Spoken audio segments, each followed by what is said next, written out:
Sasa wewe unasubiria nini? Kama sio leo ni lini? Watu wengi wanawaza juu ya mafanikio, watu wengi wanawaza juu ya maisha mazuri, wanawaza waende kuishi sehemu nzuri, wanawaza waendeshe magari mazuri, wanawaza wawe na familia bora.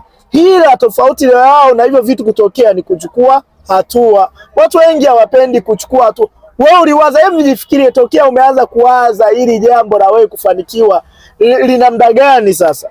Ila maskini ya Mungu uchukui hatua.